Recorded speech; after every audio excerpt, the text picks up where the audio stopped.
Alors, la Coupe du monde de rugby, dont tout le monde a parlé hier surabondamment, était quand même un événement intéressant. Et parce qu'à ces niveaux de compétition, les équipes sont généralement équivalentes, quelles qu'elles soient. Donc là, le match lui-même, c'est la manière dont chaque équipe va rejoindre des forces ascendantes, des forces inconscientes, inattendues, va trouver sa grâce, sa baraka, si vous voulez. Donc, c'est vraiment de cet ordre. Bien sûr, ça va se traduire techniquement par telle faute, tel acte, telle action, etc. Mais c'est quand même la quête d'une ligne de succès ou au contraire de défaite.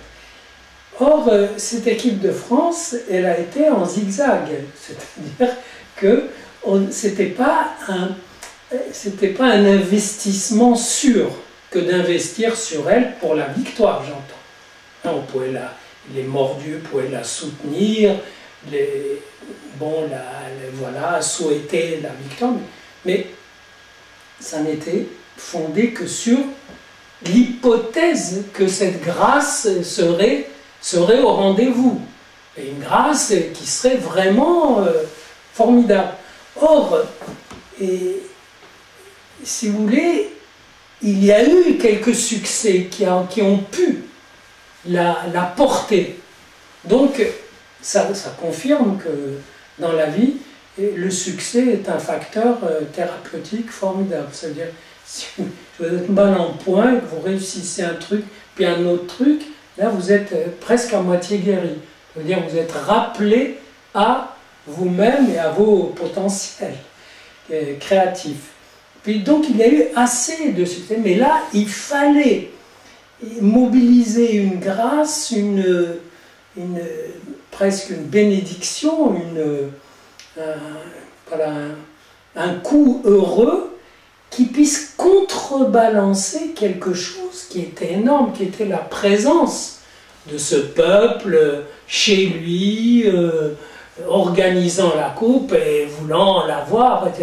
Donc ça n'a pas pu surmonter ce dernier obstacle, mais c'est arrivé au maximum, jusqu'à l'endroit où il n'y avait plus que cet obstacle.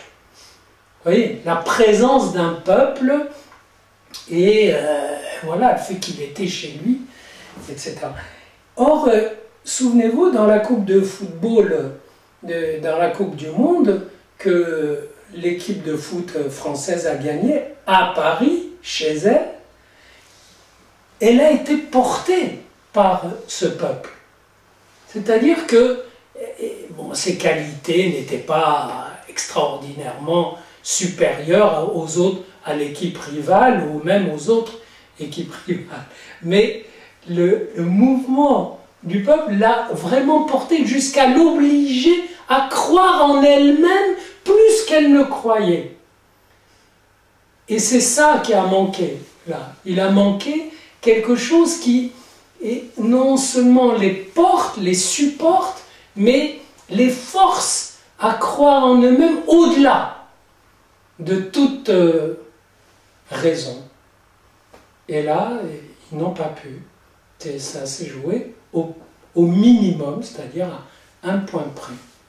Mais c'est quand même une bonne leçon pour les gens qui rament, qui ne croient pas en eux-mêmes et qui cherchent, ne savent pas qu'ils cherchent l'événement qui les ferait croire en eux-mêmes, qui leur ferait accepter qu'ils valent beaucoup mieux que ce qu'ils pensent.